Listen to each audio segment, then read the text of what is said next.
Hello students, मेरा नाम है चेतन कठोलिया। आप सभी को यूट्यूब के चैतन्य मैथ्स क्लासेस कोचिंग में स्वागत है। तो आज हम लोग पढ़ेंगे बीएससी फाइनल ईयर का गणित और फर्स्ट पेपर का बात कर रहे हैं। ओके, फर्स्ट पेपर का बात कर रहे हैं। बीएससी फाइनल ईयर का गणित है और फर्स्ट पेपर है ये, ठीक है। और जो क्वेश्चंस की बात कर रहा हूँ सबसे मोस्ट टाइम की क्वेश्चनों में से गिना जाता है, ठीक है। सबसे मोस्ट टाइम की क्वेश्चन है। तो क्वेश्चन को पढ़ना है कि सिद्ध कीजिए दो सम्मिश्र संख्याओं के योग का मापांक सदैव उनके मापांकों के योग से छोटा या बराबर होता है। तो मैं क्वेश्चन को आगे बनाने से पहले आपको समझाता हूं कि मापांक किसको बोलते हैं। तो मापांक मतलब होता है मॉड, ठीक है। ये चीज़ आपको समझ में आ गया होगा। ओके, तो सिद्ध कीजिए दो सम्मिश्र संख्या लेना है, ठीक है। आप सम्मिश्र संख्या मतलब जानते हो क्या होता है, जेड बराबर ए प्लस आई बी के रूप में होता है, उसे क्या बोलते हैं, सम्मिश्र संख्याएं। लेकिन यहाँ पे दो सम्मिश्र संख्याओं की बात कर रहे हैं, इसलिए अपन लोग क्या बोलेंगे कि यहाँ पे दो सम्मिश्र संख्या बात कर रहे हैं, इसलिए जो इनकी सम्मिश्र संख्या क्या हो जाएंगे, अलग अलग हो जाएंगे। तो माना सम्मिश्र संख्या Z1 और Z2 है, ठीक है। अब क्वेश्चन में क्या बोला गया है कि सम्मिश्र सिद्ध कीजिए कि दो सम्मिश्र संख्याओं के योग का मापांक। तो सबसे पहले दो सम्मिश्र संख्या क्या करेंगे, Z1 प्लस Z2, ठीक है। उसके बाद क्या बोला, का मापांक मतलब इन दोनों क्या किस में रहेगा, मापांक में रहेगा। अब छोटा या बड़ा होना चाहिए अगले सम्मिश्र संख्या के योग से। ऐसी बोला कि नहीं बोला है। तो अपन को यही सिद्ध करना है, ठीक है। छोटा है फिर बड़ा हो सकता है। तो क्या करेंगे, इसको मैं क्या करूँगा, हल करूँगा।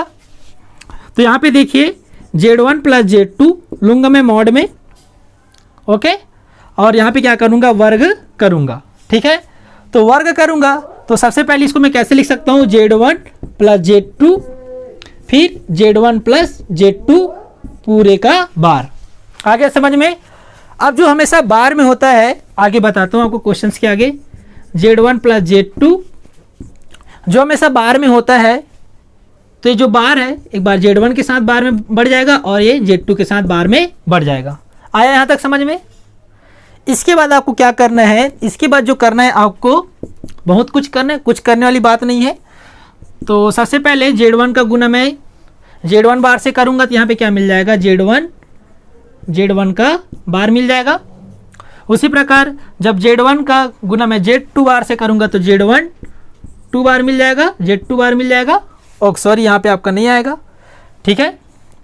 प्लस Z2 का मैं Z1 से बार से गुना करूंगा तो Z2 Z1 बार मिल जाएगा।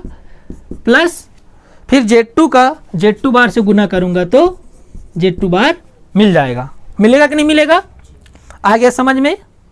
ओके, अच्छी तरीके से समझ में आ गया होगा। अब क्वेश्चंस को आगे बढ़ाते हैं।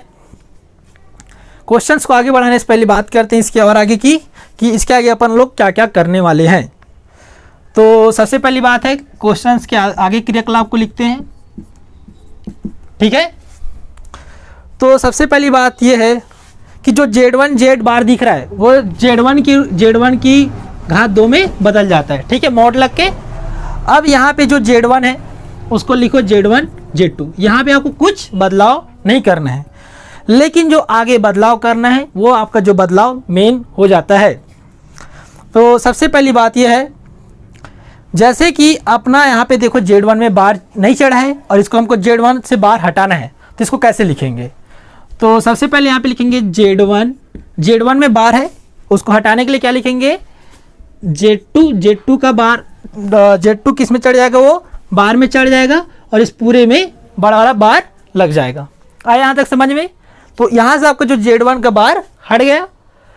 अब इसके बात करते आगे की, तो यहाँ पे आपको Z2 बार दिख रहा होगा। जब उसका गुना करेंगे तो Z2 का घात 2 मिलेगा, ठीक है। तो इस पूरे का मान लो आप Z के रूप में, अब इसको मान लो पूरा Z बार के रूप में, क्योंकि बार के रूप में आपके पास तो चढ़ा हुआ है, ओके। तो अभी आपको एक फार्मूला बता रहा हूँ।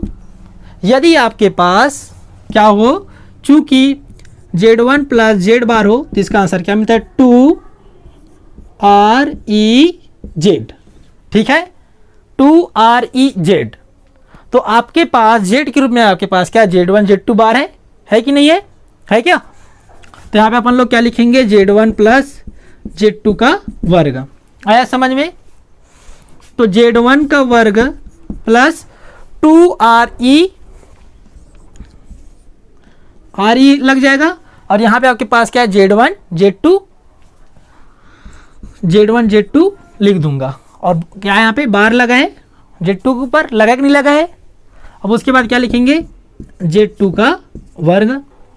ठीक है, यहाँ से जो आपका RE हट जाएगा, RE क्या हो जाएगा, यहाँ पे हट जाएगा, और यहाँ पे आपको क्या मिलेगा 2। देखो तो जब RE हट रहा है तो Z1 और Z2 बस मिलेगा, वहाँ बार भी हट जाएगा। ओके, तो यहाँ पे आपको क्या मिल जाएगा, Z2 का वर्ग। अब इसको किस में ले लेंगे, पूरे मॉड में ले लेंगे। तो यहाँ पे आप क्या लिख सकते हो, Z1 का वर्ग 2 Z1 मॉड Z2, ऐसा लिख सकते हैं, नहीं लिख सकते? लिख सकते बिल्कुल। अब Z2 का वर्ग, अब यहाँ पे दिख रहा होगा A का वर्ग प्लस 2AB प्लस B का वर्ग। इसका फार्मूला क्या होता है? तो यहाँ पे आप क्या लिखना, छोटा या बराबर का संकेत लिख देना, क्योंकि क्वेश्चन में क्या बोला, छोटा या बराबर होना चाहिए। ओके, तो जब ये छोटा या बराबर होगा तो यहाँ पे क्या लिखेंगे, Z1 प्लस Z2 का होल स्क्वायर। होगा कि नहीं होगा? उसके अगले सेट को भी ऐसे लिख दो, Z1 प्लस Z2 का होल स्क्वायर। ओके, तो ये क्वेश्चन इस स्टेप से बनता है। उम्मीद करता हूँ ये वीडियो आपको समझ में आया होगा। अब मैं बताऊंगी इसके माइनस वाले इसके अगले वीडियो में। ठीक है, तो ये अच्छी तरीके से आपको समझ में आ गया होगा। कमेंट में बताइएगा कि आपको किस स्टेप से वीडियो चाहिए। ओके, तो अब हम लोग मिलेंगे इसके अगले वीडियो में।